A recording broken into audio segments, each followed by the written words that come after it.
बिस्मिल्लाहिर्रहमानिर्रहीम। अस्सलामु अलैकुम वरहमतुल्लाह। मेरा नाम है मोहम्मद हैदर ज़िया और आप देख रहे हैं मेरा YouTube channel chemistry best solutions.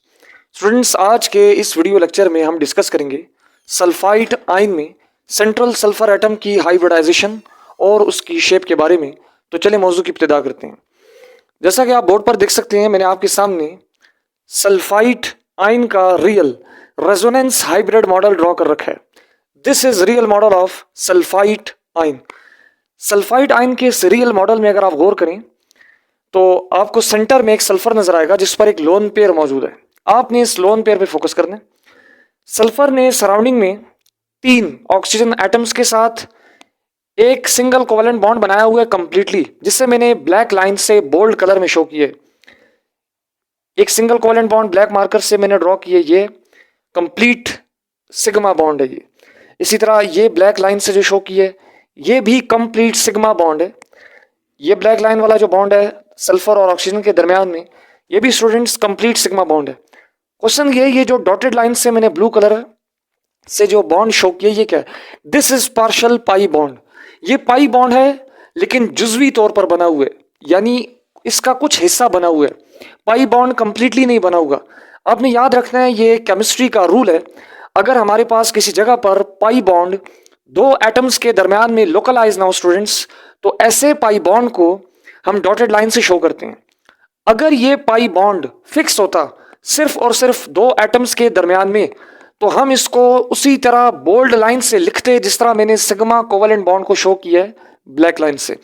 लेकिन मैं यहां देख सकता हूं कि मैंने पाई बॉन्ड को डॉटेड लाइन से रिप्रेजेंट किया। उसका रीजन यहां पर हो रही है स्टूडेंट्स रेजोनेंस। थोड़ा सा उसे समझते हैं। देखिए, उमूमन आप आमतौर पर आपको गूगल पर, यूट्यूब पर जो पिक्चर्स वगैरह मिलती हैं और आम बुक्स में, उसमें सल्फाइड आयन का कुछ इस तरह का आपको स्ट्रक्चर नजर आता है कि बुक्स हमें बाज़ औक़ात ये बताती हैं कि सेंट्रल सल्फर ने जिन 3 ऑक्सीजन से बॉन्ड बनाया हुआ है उनमें से एक ऑक्सीजन के साथ उसने कंप्लीट पाई बॉन्ड बनाया हुआ है, एक कंप्लीट सिग्मा बॉन्ड बनाया हुआ है। बकिया 2 जो ऑक्सीजन है उनके साथ सिर्फ सिग्मा बॉन्ड बनाया हुआ है, पाई नहीं बनाया हुआ।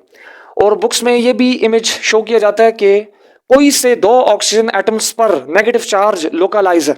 ऐसा नहीं होता स्टूडेंट्स, आपने याद रखना है। This is not a real model of sulphide ion. ठीक हो गया? ये सल्फाइड आयन का रियल मॉडल नहीं है। आप इसको थ्योरेटिकली ड्रॉ कर सकते हैं, लेकिन अगर आप रियल मॉडल की बात करते हैं, एक्चुअल मॉडल की, तो वो ये है resonance hybrid model.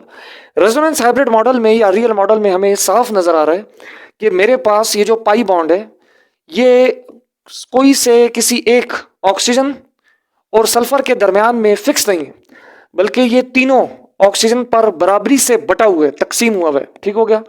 Partial pi bond बना रहा है ये वाला ऑक्सीजन, पार्शियल पाई बॉन्ड बना रहा है ये वाला ऑक्सीजन, और पार्शियल पाई बॉन्ड बना रहा है ये वाला ऑक्सीजन। तो पार्शियल को उर्दू में हम जुजवी बॉन्ड कहते हैं। जुजवी तौर पर जो कशिश 2 एटम्स के दरमियान में एग्जिस्ट कर रही हो।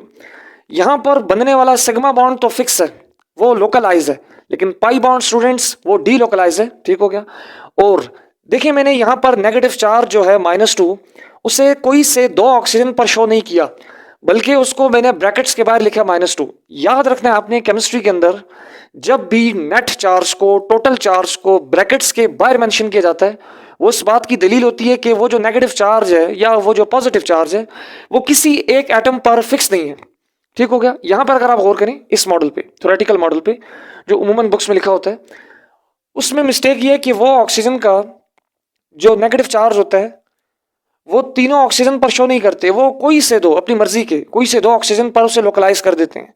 अब बज़ाहिर देखने से ऐसा लग रहा है जैसे इस स्ट्रक्चर के अंदर ये जो मॉडल मैंने आपके सामने बनाया हुआ है थ्योरेटिकली, कि इस ऑक्सीजन पर एक नेगेटिव चार्ज है -1, इस ऑक्सीजन पर नेगेटिव चार्ज है -1। लेकिन इन रियलिटी हमें पता चला जब हम लोगों ने एक्सपेरिमेंट किया और जो जदीद लेटेस्ट रिसर्च है उसने बताया हमें कि यहाँ पर जो पाई बॉन्ड है जिस तरह वो पार्शल होता है, यहाँ पर लोग कंप्लीट पाई बॉन्ड एग्जिस्ट नहीं करता तमाम के तमाम ऑक्सीजन में, बल्कि पार्शली डिस्ट्रीब्यूट होता है।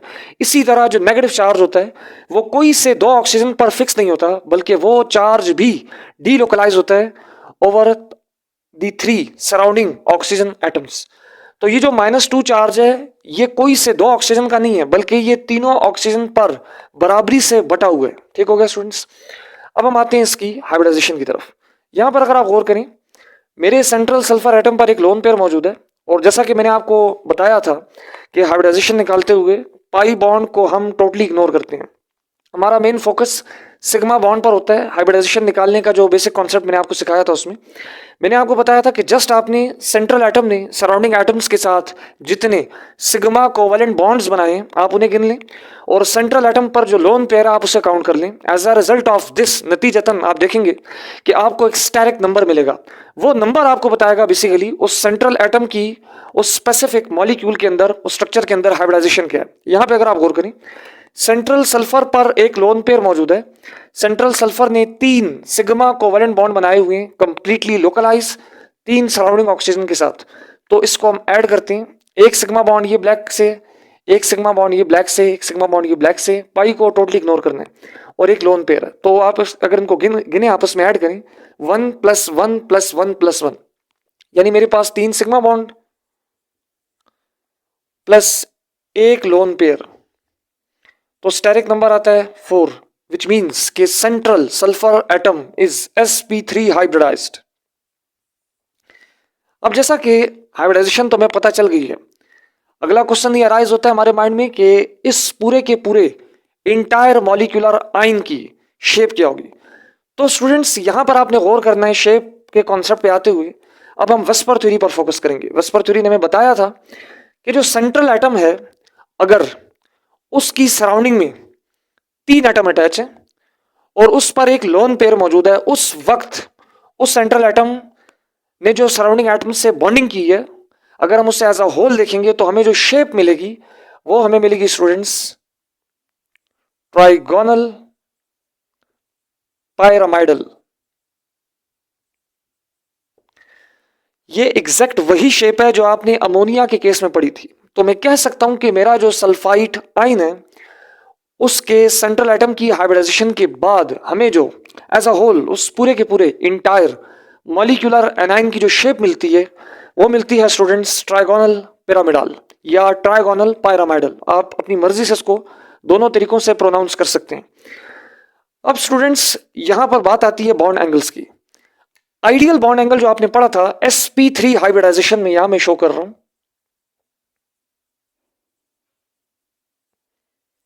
आपने पढ़ा था वो होता है 109.5 डिग्रीज। ये स्टूडेंट्स आप लोगों ने पढ़ा हुआ है वेस्पर थ्योरी के अकॉर्डिंग। क्वेश्चन ये यहां पर हमारे पास जो रियल बॉन्ड एंगल होगा एक्चुअल बॉन्ड एंगल वो क्या होगा। तो अब यहां पर मैं एक्चुअल बॉन्ड एंगल जिसे रियल भी कहते हैं वो मेंशन करता हूं। तो स्टूडेंट्स एक्चुअल बॉन्ड एंगल क्या होगा माइंड में क्वेश्चन आता है तो आपने याद रखना है सेंट्रल एटम पर लोन पेयर मौजूद है जिसकी वजह से हमारा जो आइडियल बॉन्ड एंगल है हमें वैसा बॉन्ड एंगल नहीं मिलेगा, क्योंकि आपने वेस्पर थ्योरी में पढ़ा था कि जो सेंट्रल एटम पर लोन पेयर होता है वो मैक्सिमम स्पेस ऑक्युपाई करता है, ज्यादा जगह घेरेगा, ठीक हो गया, जिसके बाइस लोन पेयर की जो रिपल्शन होती है बॉन्ड पेयर के ऊपर वो मैक्सिमम होती है। यानी इस लोन पेयर की रिपल्शन इस बॉन्ड पर, इस लोन पेयर की रिपल्शन इस बॉन्ड पर और इस लोन पेयर की रिपल्शन इस बॉन्ड पर ज्यादा होगी, जिसकी वजह से दो एडजेसेंट बॉन्ड्स हैं उनमें जो बॉन्ड एंगल होगा वो कम हो जाएगा। यानी जो हमने प्रिडिक्शन की है आइडियल बॉन्ड एंगल, ये हमारा तस्वुर है, नजरिया है कि होना चाहिए 109.5 डिग्री, लेकिन वो एग्जैक्ट 109.5 डिग्री नहीं आएगा। उसका रीजन ये लोन पेयर है, तो कमी बेशी हो सकती है स्टूडेंट्स एक्चुअल बॉन्ड एंगल में। तो ये था आपके सामने आज का टॉपिक हाइब्रिडाइजेशन और शेप। तो स्टूडेंट्स ये जो मौजू है आपका ये ए लेवल के जो केमिस्ट्री पढ़ रहे हैं स्टूडेंट्स उनके लिए भी नहायत ही इंपॉर्टेंट है और वो तमाम तर स्टूडेंट्स जो नेट सेट गेट की प्रिपरेशंस कर रहे हैं और JEE एडवांस की प्रिपरेशंस कर रहे हैं उनके लिए ये टॉपिक नहायत ही इंपॉर्टेंट है। मैं उम्मीद करता हूं कि मेरा ये आज का वीडियो लेक्चर आपको पसंद आया होगा। मजीद इस तरह की इंफॉर्मेटिव वीडियोस हासिल करने के लिए हमारे इस YouTube channel chemistry best solutions के साथ जुड़े रहें। हमारे इस चैनल को ज़्यादा से ज़्यादा शेयर और सब्सक्राइब करें ताकि आने वाली नई और इंफॉर्मेटिव वीडियोस बर वक्त आप तक पहुँच सकें।